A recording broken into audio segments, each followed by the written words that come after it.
오늘도 다양한 특징주들 먼저 한자리에 모아봤고요. 첫 번째 종목 바로 살펴보겠습니다.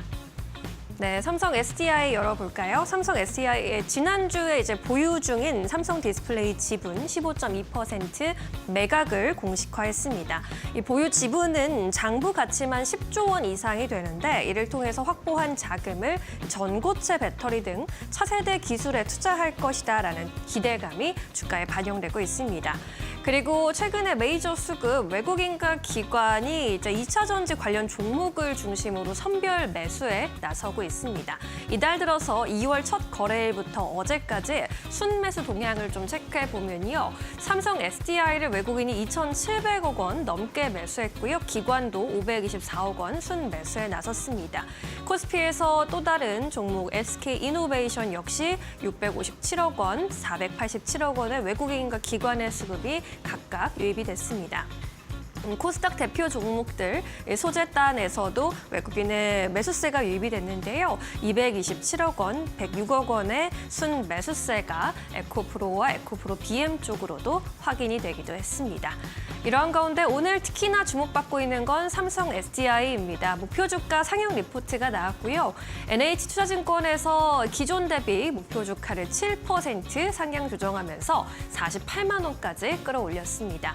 연내 전고체 배터리의 양산 라인을 투자를 집행할 것이다라는 전망이고요. 이제 약 1년 정도면은 전고체 본격 양산에 돌입할 것으로 봤습니다. 27년 하반기에 본격 양산에 돌입할 것이라는 전망.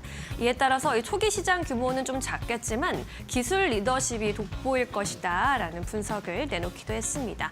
하지만 2차 전지 전반이 좀 최근에 이미 한 차례 상승을 했기 때문에 단기적으로는 속도 조절 구간에 들어갈 수 있다는 그런 전망도 나오는데요. 단기적으로 좀 기대해 볼 만한 반등 모멘텀으로는 이제 유럽발 이슈가 있습니다. 2월 말이나 3월 초께 발표 예정인 유럽의 산업 가속화법을 좀 살펴볼 필요가 있을 텐데요. 유럽에서 역내 생산 요건이 포함된다면 유럽의 현지 공장을 확보한 국내 배터리 그리고 소재 기업들의 경쟁력이 재차 부각될 것이다라는 전망도 받아가고 있는 상황입니다. 이슈도 함께 잘 팔로우해 보셔야 할 것 같고요. 오늘 2차 전지주 함께 분위기 체크해 보시죠. 삼성 SDI가 7%대 강세 유지하고 있습니다. 41만 9천 원, 42만 원 선까지 또 올라온 모습. SK이노베이션도 이에 못지않은 상승세 8%대 강세 가져가면서 13만 8천 원 선에 거래되고 있고요. LG엔솔도 함께 강세입니다. 4% 가까운 오름세 나타내고 있습니다. 에코프로 BM과 에코프로는 상대적으로는 오늘 상승세가 조금 둔화되고는 있지만 그래도 빨간불 켜주고 있는 상황입니다. 2차 전지 분위기 함께 살펴보셨고요. 이어서 두 번째 종목 열어보겠습니다. 네, 한화비전 살펴보겠습니다. 오늘 HBM 관련주들이 그야말로 또 급등을 하고 있는데 HBM 관련 수혜 기대감에 한화비전도 오늘 장중에 사상 최고가를 다시 썼습니다. 간밤 뉴욕 증시에서 대부분의 기술주가 급락했음에도 엔비디아는 실적 발표를 앞둔 기대감 속에 1% 정도 상승 마감을 했습니다. 이제 우리 시각으로 26일 새벽에 본격적으로 이제 4분기 실적을 공개해 줄 것으로 보이는데요.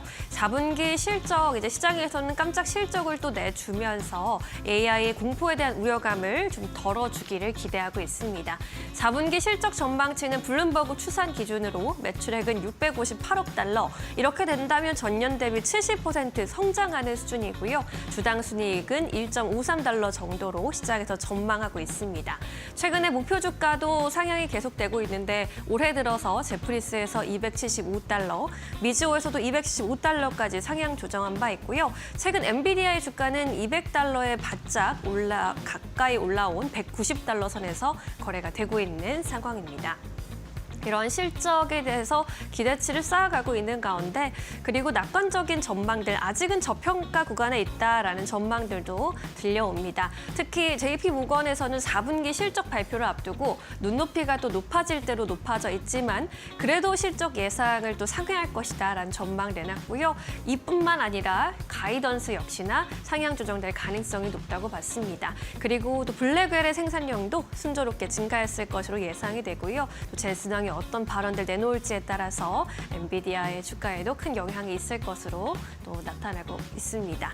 오늘 HBM 관련주들 분위기 함께 살펴보시죠.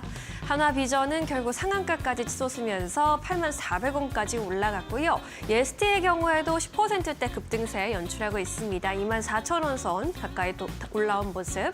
삼성전자 결국 20만 전자 터치를 했고 SK하이닉스도 장중에 100만 닉스를 터치했죠. 현재 구간에서 조금 내려와 있지만 강세 흐름 유지되고 있습니다. 이수페타시스도 4%대 강세 11만 2천원 선에 거래되고 있습니다. 반도체 쪽 분위기 점검해봤고요. 이어서 이슈가 있는 세 번째 종목 살펴보겠습니다. G2G 바이오입니다. 비만 치료제 관련주들 또 이슈 함께 점검해 보도록 하겠습니다. 이제 위고비로 유명한 덴마크의 제약사죠. 노보노디스크에서 비만 신약에 대한 임상을 공개했는데 기대치를 좀 하회했습니다. 이에 따라 간밤 주가가 급락하는 모습이었는데요. 노보노디스크의 카그리세마는 GLP-1 계열 그리고 아밀린의 복합제였습니다. 그래서 혈당을 조절하는 기능 그리고 식욕 억제 기능을 동시에 잡겠다라는 거였는데 이 두 마리 토끼를 잡기가 조금 힘들었던 걸까요? 84주 임상시험을 완료했는데 환자 체중이 평균적으로 23% 감소한 것으로 확인이 됐습니다. 이는 경쟁사인 일라이릴리의 잭바운드 감소율보다 좀 못 미친 것이었고요. 더 우월한 결과를 내는데 실패했다라는 분석 속에 노보노디스크 간밤 주가가 16% 급락했습니다. 일라이릴리는 이에 따른 반사수혜로 4%, 5% 가까운 오름세를 연출하기도 했습니다. 이를 두고 글로벌 IB에서는 또 여러 가지 분석들을 제시했는데 제프리스에서는 투자자 관심이 이제 신약이 아니라 M&A 쪽으로 옮겨갈 것이다라는 이야기를 했고요. BMO에서도 경구용만으로는 상황을 바로잡기 지금 어렵다면서 전면적으로 비만 치료제 관련한 전략 수정이 필요하다라는 코멘트 남기기도 했습니다.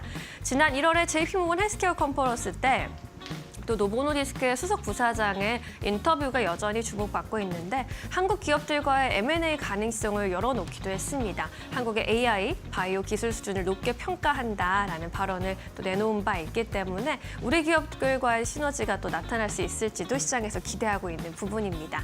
오늘 비만 치료제 쪽으로는 또 수급이 쏠려주고 있는 부분인데요. 함께 살펴보시죠. 네, G2G 바이오는 자금 조달 이슈도 있었는데요. 어제 상승세 오늘도 이어지고 있습니다. 4%대 강세 흐름 가져가면서 10만 1,500원 선 지나가고 있습니다. 이 밖에 올릭스, 인벤티지랩도 5에서 6%대 오름세고요. 올릭스 14만 5,600원에 거래되고 있는 모습. 동아ST, D&D 파마텍까지 오늘 시장에서 또 주목받고 있습니다. 이래서 3%대 강세 흐름 가져갑니다.